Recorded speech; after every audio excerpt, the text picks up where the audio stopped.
Ok, les amis, je disais tantôt que comme le marché est un marché connu et saturé, le fournisseur ne va généralement pas taxer les produits. Donc, lorsque nous négocions, nous ne nous attendons pas à coûte que coûte qu'il effectue une baisse.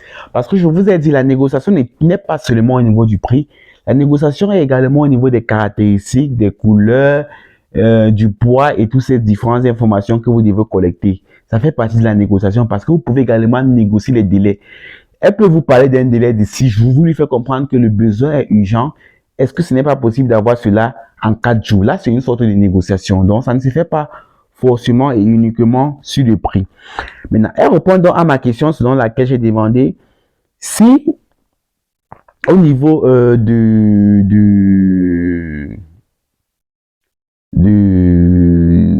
des clés, il y a pas, si chaque clé est dans un carton, elle me fait comprendre que chaque clé est dans ce qu'on appelle un polybac et elle m'envoie une image pour que je vois à quoi ressemble un polybac. Ok, j'ai dit ok, je vois. Elle me dit yes. Do you want to place the order now? Elle me demande si je veux faire le paiement maintenant. Vous voyez que quand elle me demande si je veux faire le paiement maintenant, je ne me précipite pas à lui répondre parce que j'ai intérêt à avoir toutes les informations sur mon produit avant de faire le paiement. Donc, je prends mon temps et je me renseigne sur le produit. Je lui demande, I would like to have 4 colors. Je lui dis que j'aurais besoin de 4 couleurs. Elle me dit possible. Je l'explique, je veux 20 blancs, je veux 20 noirs, 10, je veux 200 noirs et 100 pour chaque autre couleur. Elle me dit, we have many colors. Elle m'envoie donc la panoplie de couleurs qu'elles ont. Elle me dit qu'elles peuvent également faire n'importe quelle couleur. Donc, si parmi les couleurs qu'elle m'a envoyées là, je ne retrouve pas la couleur que je veux, elles peuvent également faire d'autres couleurs. Je dis, ok, je reviens vers vous. Là, je partais prendre les couleurs dont la CAF avait besoin. Après, dès que je reviens, je demande si c'est le USB 3.0. Elle me dit non, c'est le 2.0. Je lui demande donc, pour ce qui concerne les 3.0, c'est combien ça coûte? Combien? Elle me dit, USB 3.0, 500 pièces, 16 Go va me revenir à 2,35 $ comparé à celui du 2.0 qui revenait à 1,63 $. Vous voyez qu'il y a une grande différence. J'ai dit donc, ok, j'ai compris.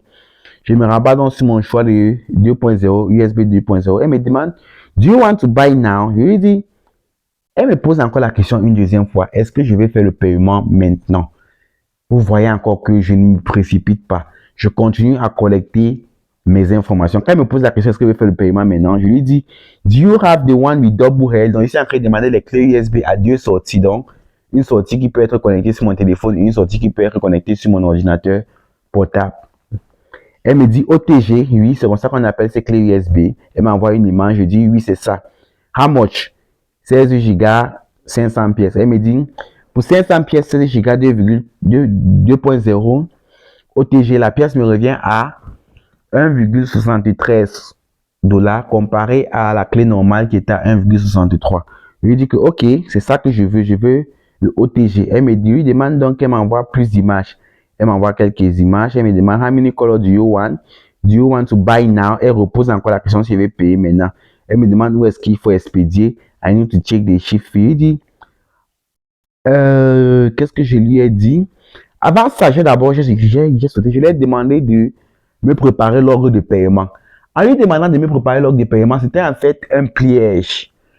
Pourquoi un piège? Parce que je ne lui avais pas envoyé l'adresse de mon transitaire. Et sans l'adresse de mon transitaire, elle ne peut pas faire un ordre de paiement. C'est-à-dire, si elle m'envoyait dans un ordre de paiement, j'allais connaître que c'est quelqu'un de peu fiable parce qu'elle a donc mis quelle adresse? Elle a forcément mis l'adresse de quelqu'un d'autre ou bien son adresse à elle pour pouvoir contourner la marchandise après. Donc, vu que je lui ai demandé cela, c'était un piège pour voir comment elle allait réagir. Mais elle a très bien réagi. Elle me dit que c'est pour expédier où? Parce que bien évidemment, sans avoir l'adresse de mon transitaire, elle ne peut pas faire l'ordre de paiement. Elle me demande où est-ce que je vais expédier. Et elle a aussi besoin de l'adresse où est-ce qu'elle va expédier pour pouvoir calculer les frais d'expédition de chez elle pour mon transitaire. Maintenant, je lui dis donc que je veux qu'elle envoie ça à mon transitaire qui est en Chine. Si elle peut faire ça, elle dit oui. Elle me dit qu'elle doit vérifier. Elle me demande la ville de mon transitaire. Je lui envoie dans la ville de mon transitaire. C'est ici que vous voyez Home 300 quoi là.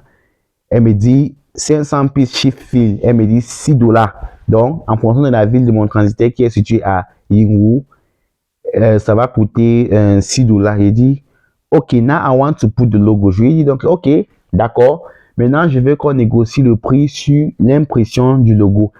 Elle revient encore et elle cale sur son prix 0,9 dollars par pièce. Je lui dis, OK, je veux 4 couleurs, le noir, le blanc, le bleu et le violet. Elle me dit, c'est possible. Elle me demande si elle peut avoir le logo. J'ai dit, OK, I will send it to you later. I'm waiting for my designer to send it. Je lui fais comprendre que oui, elle peut avoir le logo, mais je vais l'envoyer ça plus tard parce que j'attends que mon designer m'envoie cela. Vous voyez que malgré le fait qu'elle essaie de me mettre la pression, je reste calme et je me renseigne sur tout le produit et je prends mon temps. Prenez toujours votre temps quand vous voulez faire les achats. Même si le commercial, donc le fournisseur vous met la pression, restez calme. Prenez votre temps, renseignez-vous sur vos produits et sur les différents détails. Je lui fais donc comprendre, OK, voici les informations qu'elle doit mettre sur le carton parce que je l'avais envoyé l'adresse de mon transitaire en haut. Maintenant, je lui ai envoyé les informations qu'elle doit mettre sur le carton, comme on disait tantôt lors de la formation. Elle doit mettre votre nom à vous, l'adresse dans votre pays et votre ville, votre numéro de téléphone et aussi votre méthode d'expédition si c'est par avion ou bien par bateau. Elle me dit oui. Maintenant, là, mon designer avait déjà fini de monter mon logo. Je lui ai envoyé cela et ainsi qu'un mock-up. Le mock-up, c'est la modélisation de comment je veux comment est-ce que je veux que la clé se représente. Je lui ai envoyé, elle me dit, do you want to pay now? Elle me demande encore si je veux payer maintenant une 4e fois. Elle me dit aussi également qu'ils ont 2 matières, le métal et le silver color. Je lui ai donc dit que moi je veux le métal, que je n'ai pas de souci, qu'on doit imprimer sur une matière à métal. Je lui dis donc que comme je lui ai envoyé mon logo, comme vous pouvez remarquer à ce niveau-ci, c'est le logo de la CAF et avec Etis Africa. Et à ce niveau, quand elle remet sur sa part, on ne voit pas Etis Africa. Je lui fais donc comprendre que je ne vois pas l'écriture Etis Africa. Elle me dit donc que mon logo a un problème. Elle dit, can I call you? Elle dit, can you send me the correct logo? Je lui explique donc pourquoi est-ce que mon logo apparaît comme ça chez elle. Elle me demande si elle peut l'envoyer dans le fichier PSD. Le fichier PSD, c'est le fichier Photoshop de mon logo ou bien le fichier Illustrator. Je lui dis donc, OK. C'est donc comme ça que par la suite, je l'envoie dans le fichier PSD de mon logo. Le voilà ici. Et quand je l'envoie dans le fichier PSD de mon logo, voilà ça qu'elle refait à nouveau. Mon logo est très bien représenté sur ma clé USB. Je lui dis donc, it is OK now. Donc, c'est OK. Elle me demande, do you want to pay now? Elle me demande encore si elle veut payer. Après, elle me rappelle l'adresse de mon transitaire. Après, elle me demande un numéro. Donc, un numéro de mon transitaire. Je l'envoie dans la plupart, tous les numéros de mon transitaire. Elle dit OK. Après, elle dit, je lui demande donc, je me renseigne, très important, que si je paye aujourd'hui, combien de temps est-ce que ça va prendre pour que mon transitaire reçoive cela? Elle me dit, lead item with logo 5 à 7 jours, shipping time 2 à 3 jours. Donc, elle est en train de me dire, pour pouvoir personnaliser mes produits, ça va prendre 5 à 7 jours. Et maintenant, pour l'expédition, ça va prendre 2 à 3 jours. Qu'est-ce que j'ai fait? Je prends le plus grand jour de la personnalisation qui est les 7 jours. Et je prends le plus grand jour de l'envoi qui est les 3 jours. J'additionne. Je vois que je me retrouve à 10 jours. Comme je me retrouve donc à 10 jours, je vois qu'on est dans les délais de 14 jours. Donc, il faut 10 jours pour que mon transitaire reçoive le colis. Donc là, je vois que c'est acceptable vu que je me trouve dans les délais de 14 jours. Là, maintenant, elle me rappelle les différentes informations du produit qu'elle va mettre sur la facture. Elle me dit que je veux 500 pièces, 16 Go, 2.0, système OTG.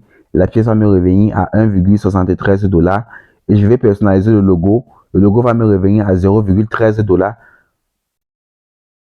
Parce que elle justifie cela en disant que parce que mon logo contient la couleur blanche. Vous avez remarqué au départ, elle me parlait de 0,9. Maintenant, plus tard, comme j'ai envoyé le logo, elle a vu que le logo avait la couleur blanche. Elle me dit que c'est un autre type d'impression qu'ils doivent faire. Donc, et c'est plus cher. Ça revient maintenant à 0,13 dollars. Maintenant, elle me dit shipping fee 6 dollars. Ça fait que le total, elle me prend 1,73 fois 500 pièces qui donne 865 $. Elle fait la personnalisation 0,13 fois 500 qui donne 65 $. Elle fait l'addition plus les 6 $. On revient à un truc comme 936 $. Maintenant, elle calcule les 2,5% du trade d'assurance. Elle ajoute dedans qui est de 23 $. Ça fait 959 $. Elle m'envoie. Maintenant, je lui dis, wow, too expensive. Ça veut dire, c'est trop cher. Elle me dit, dear, I've give you the lower price. Elle me dit qu'elle m'a donné le meilleur prix avec une bonne carte mère et un vrai 16 Go. Je lui demande si elle peut réduire quelque chose dessus pour nous, pour qu'on puisse conclure. Elle me dit, non, elle ne peut pas réduire parce que là, elle m'a facturé comme si je prenais 1000 pièces. Pourtant, je ne prends que 500 pièces. Donc, j'ai dit, ok, il n'y a pas de souci. Je lui demande de préparer le contrat. Le contrat que je lui demande de préparer, n'est-ce pas, c'est en fait comme un proforma que je vais déposer auprès de la CAF pour justifier le fait que j'ai à passer la commande. Elle me dit yes, je lui envoie donc les informations qu'elle doit mettre. Là, elle m'envoie le lien de paiement. Je lui dis ok. Là, je lui dis I am not seeing the contrat, donc je ne vois pas le contrat que j'ai demandé. Et je souhaite également faire un paiement 30-70, donc je vais payer 30% maintenant et payer 70% après que le produit soit prêt et que tu m'envoies les photos du produit. Mais avant que tu ne mettes le produit dehors, parce qu'elle, évidemment, elle ne peut pas mettre le produit dehors tant que je n'ai pas payé tous les frais, donc les 100% de la paye. Elle me dit, oui, c'est possible. Je peux faire le paiement 30% actuellement et 70% avant d'envoyer dehors. Elle me dit, is that fine? Elle me demande, c'est OK, parce qu'elle veut avoir ma confirmation. Elle veut que je confirme la logique selon laquelle je vais payer 30% maintenant. Mais les 70% que je vais payer après, je vais le faire avant qu'elle envoie le produit chez mon transitaire. Je lui dis donc, OK, je n'ai pas de souci. Elle m'envoie le lien de paiement, j'effectue le paiement. Quand j'effectue le paiement, ce qui se passe, qu'elle m'envoie le lien de paiement, je ne fais pas le paiement, je lui fais comprendre que je ne vois toujours pas le contrat.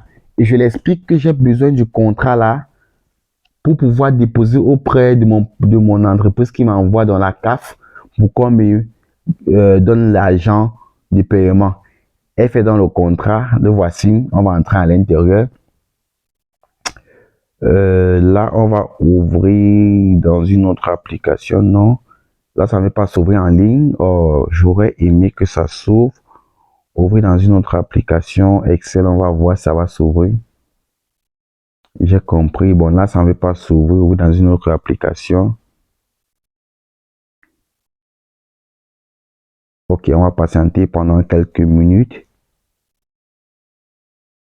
On va revenir. Ok, là, je suppose que c'est en train de télécharger pour l'ouverture. Donc, on va patienter pendant quelques minutes en attendant que le téléchargement s'achève. Ok, là, on va continuer, les amis. Là, ça ne veut pas s'ouvrir. Mais sinon, par défaut, ça s'ouvre. On avance, on avance. Là, comme elle a envoyé la première version du contrat, je me suis rendu compte que dans la première version du contrat, elle n'avait pas mentionné les délais de livraison. Les délais de livraison, c'est-à-dire, comme elle m'a parlé de 5 à 7 jours et de 2 à 3 jours pour acheminer le colis, elle n'a pas mentionné ça dans le contrat. Je lui ai donc demandé de mentionner cela. Vous voyez que je ne m'assieds pas à ce qu'elle m'a donné. Si je n'ai pas tout ce que je veux, je lui demande de mettre ce que je veux. C'est exactement ce comportement que vous devez avoir avec le fournisseur. Vous devez vous rassurer de collecter toutes les informations dont vous avez besoin. Là, elle me renvoie à nouveau un nouveau contrat. Je vais sauvegarder dans mon iCloud. Ouvrir dans une autre application. Je vais ouvrir avec cet Excel. Je vais voir patienter un instant pour voir si ça s'ouvre. Ok, là, ça s'ouvre. Vous voyez, dans le proforma qu'elle m'a envoyé, j'ai peux dire le contrat. Directement, j'ai l'image du produit. Voici l'image du produit. J'ai sa capacité, j'ai la quantité, j'ai le prix unitaire et j'ai le total. Dans ce total, si j'ai le total qui est de 940, j'ai les frais d'expédition chez mon transitaire, le voici. J'ai les frais d'assurance Alibaba qui est de 2,5% qu'elle a calculé. Maintenant, j'ai le total, j'ai la somme totale qui est de 959 $. Maintenant, à ce niveau, si vous pouvez voir, j'ai les informations à mettre sur le carton qui est mon nom, le pays et mon numéro de téléphone. De l'autre côté, maintenant, j'ai les informations de mon transitaire, celui à qui on va aller laisser, qui est Joe, GFC Express, son contact et son adresse en Chine. Et ainsi de suite, si vous pouvez remarquer, je vais voir, elle a mis les délais de livraison quelque part. On va essayer de trouver cela parce que vous vous rappelez, elle m'a envoyé une première version sans délai de livraison. Là, on va essayer de voir où est-ce qu'elle a mis les délais de livraison ici. Là, je ne sais pas pourquoi ça se ferme. On va... OK. Bon, là, ça s'est fermé. Elle avait sans doute mis le délai de livraison. Donc, c'est pas grave. Revenons à nos moutons à ce niveau. On va avancer. Là, j'ai trouvé que c'était OK. Voilà. Voilà. Dès qu'elle a trouvé que c'est OK, je lui demande de m'envoyer le lien de paiement. Elle avait envoyé. J'effectue dans le paiement. Et là, je lui dis, pay, it is okay. Elle dit, OK, you have received it. Elle dit, yes, thank you, we arrange. Donc, elle me dit qu'elle va arranger le produit. OK, maintenant, je dis, je l'attends. Là, elle me signale qu'au niveau de mon contrat, je n'avais pas prêté attention. Au niveau de ma facturation, elle a plutôt mentionné 8 gigas au lieu de 16 gigas. Je n'avais pas prêté attention. Voilà pourquoi j'attire toujours votre attention. Une fois qu'on vous envoie l'ordre de paiement, allez consulter votre facture. Par la suite de la formation, vous allez voir comment consulter la facture. Allez voir si le produit a été noté avec toutes ces caractéristiques que vous êtes arrangé avec le fournisseur.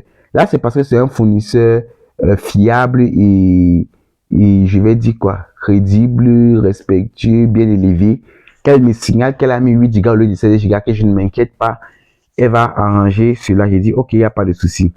Elle me rappelle encore les différents nombres, les différentes quantités par couleur. J'ai dit, oui, c'est ça.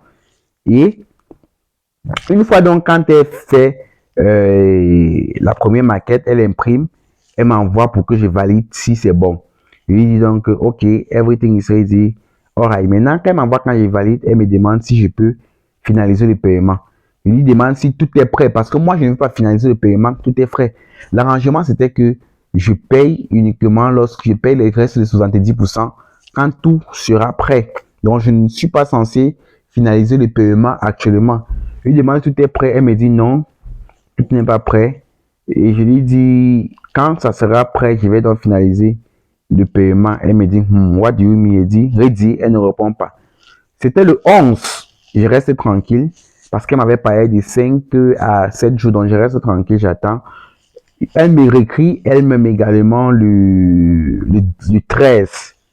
Elle me dit, tout est prêt, est-ce qu'on peut effectuer le paiement? Je lui demande, can I have some picture? I need to see the picture. Je dois envoyer les photos à l'entreprise pour qu'on me décaisse le reste d'argent. Elle m'envoie dans les images. Là, je vois que, bon, voilà mes clés USB personnalisées et tout. Je lui dis donc, OK, je reviens vers toi.